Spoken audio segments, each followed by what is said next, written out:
Bananas. Do not buy them. Don't. Do yourself a favor and don't buy them.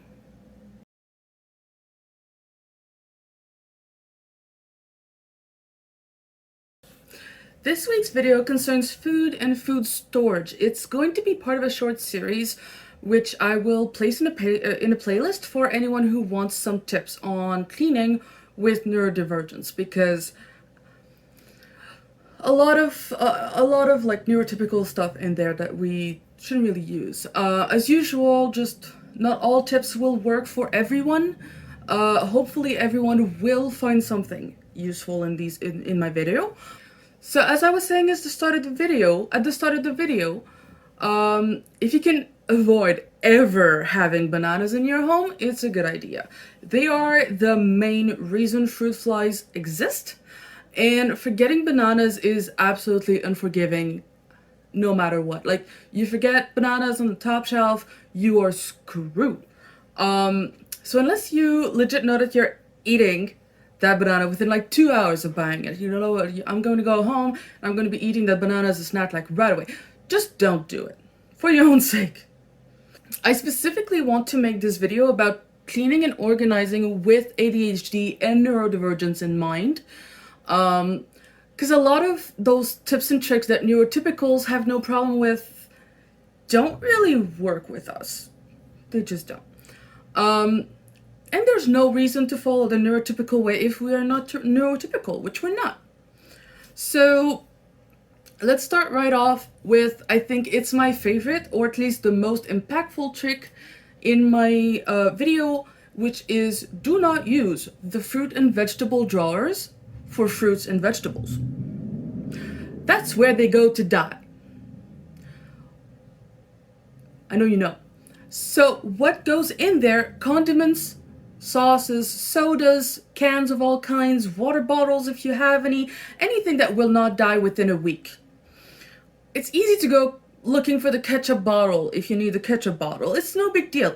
Once all that stuff is in the drawer, you should have a lot of space for your fruits and vegetables to be right in your field of view. And we all know that out of sight, out of mind is a big thing for us. So keep the short-lived veggies and fruits inside, in front, not in the drawers. Second, line your fridge shelves. It's so much easier to clean up a mess if the shelves are protected. Like, you know, you have kids, they make a mess with, I don't know what kind of liquids or a soda or whatever. I'm using this random little liner thing. I bought it at the dollar store. I just cut the length that I need. I just cover the shelves. I don't even tape it. I just cover the shelves. And if there's a mess, I can either clean this off or I can literally just take it off and replace it. That's why I have an extra, because executive dysfunction sucks. And if it's easier for me to take it off and replace it, then that's what I will do. It's literally dollar store. And it's pretty thick, so it really doesn't go through. Make sure for the first time when you use that, you want to clean your fridge first, clean the shelves and everything, so that it does not have anything gross on it for a long time. So, yeah, so you just get the length and you cut it off with scissors. Easy as that. So next one up, number 3, is that a lot of things don't have to go in the fridge, but they can. And they will last for a lot longer because of the cold area in the fridge. It's colder, it will keep things fresher for longer. Nobody says that potatoes and onions and apples can't go in the fridge, but we don't do it, you know? Even the forsaken bananas can go in the fridge, and they will usually last longer, and possibly you will avoid some of the fruit fly situation, especially if you keep them in sight. Am I talking from experience? You betcha. Most things do just fine in the fridge. I'm not going to make like a list of like, oh, what can go and what can't go in there. Just in general, a colder environment is just going to keep things fresher longer. And you know, the dreaded forgotten on the top shelf somewhere to be found again 2 years later is less likely to happen. I know you know what I'm talking about. I hate this as well. Um, but it is part of life, and we just have to deal with that. Just don't. Just do yourself a favor and put everything in the goddamn fridge. There is nothing wrong with putting all this stuff in the fridge. Fourth tip, since we're on the subject of fresh vegetables and fruits in the fridge, you don't have to keep them in their original packaging. Get some clear baskets or clear closed containers and stack them neatly in there. It'll look nicer, but that's not really the point. The point is that it's less cluttered, it's less random, and our brains can see more stuff, especially because it's all the clear containers, right? And you can just see all of the things. Our brains will be happier about that. I also bought a magnetic whiteboard on my fridge, and I can write what's in my fridge, what's close to going bad, when it was bought, and like all of these things. I even color coded it. I can't really just go and like take a picture or anything. I'll try to add it. I don't know. I'll add a link in the description for you to take a look at it. I bought it on Amazon. It was not very expensive, but it's really easy to see all of that and just be like, oh, okay, so that's what I have to deal with right now. And it's written on the board. You don't even have to open the fridge. So that's great. So the next step is actually more for the freezer. I've been talking about the fridge for so long, but we do have freezer issues. Label your frozen portions and write the date it was made on it. Because first of all, most frozen plastic bowls look exactly the same and there's no saying what's in it.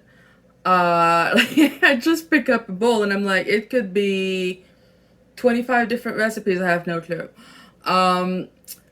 And if you're like me, I start questioning how long this thing has been in the freezer, and I can sometimes lose trust in it. I have a lot of anxiety about these things, and I end up throwing it out. I don't like wasting food, so putting the name on it of what exactly it is and putting the date on it, and just knowing exactly what's in there and for how long it has been there helps my anxiety as well as my ADHD and all of that fun stuff. Even for frozen ready meals, you know, those things you just buy at like they're already identified and everything, you can still just write the date on it so that your mind doesn't have to be like, did I buy that last year? Or just write it. It's better to have more information than not enough, right? So you just write the dates on it, very important, and identifying the plates for me has made a huge difference because I like to know what I'm about to reheat, because I'm not necessarily in the mood for whatever it might actually end up being. I have one tip for the pantry, but it needs to be said. Be wary of the lost section. And by that I mean the back of any cupboard, pantry, or even the back of the fridge. That's the place where things are pushed off to the void and forgotten for, 3 to 5 years until they've grown into basically a plant. You can put it in your garden. You can only do that with canned food, nothing else. So that void part, that like depth that you have in those cupboards, you can eliminate that pretty simply, really. You can just put some cardboard, some wood or plastic or anything. You can technically just put like empty Kleenex boxes to just empty the space, or actually fill the space, so that there's no more of that depth that just goes so far behind that it becomes forgotten. It's a huge thing for me because and possibly for quite a lot of people, because like I said earlier, seeing the thing is when we know that it exists. So having blocked off the end of my cupboard just makes things, they have to stay in the front and they are not forgotten. For people who are a little bit more fancy about it or have a little bit more energy, whatever, you can have, like, a lot of people will want to use baskets and just use them as storage for something else, like I don't know, cleaning products. You can like put some of them and you just put whatever you want in there that's going to be useful for you in the kitchen or anything. That is also a great trick. The only thing is really to make sure that this end part is gone. There is too much depth for our attention span. I know you know. We've all been there. So block it off. Like I said, literally, Kleenex boxes, if that's all you have, it does not need to be fancy. It just needs to be blocked off. And once it's blocked off, it's not possible to just keep pushing things into the forgotten area. So you just make sure that that's just not a possibility anymore. And by that, it will hopefully make your storage area better. And I really hope that it will help you and relieve some of your stress with some of these steps. I hope that one or more of these tips and tricks about food storage have been helpful to you. I hope that this video was very helpful for you and that at least one or more tips will be helping you in your day-to-day life to make food storage and all of these things a little bit easier for you. Keep in mind, of course, not everything works for everybody, but hopefully, like, I made sure to put as many as possible in there so that something would work for you. Please subscribe if you like the video, and if you want to see more, there will be a whole playlist of how to integrate neurodivergence with cleaning. So there's that to look forward to. I will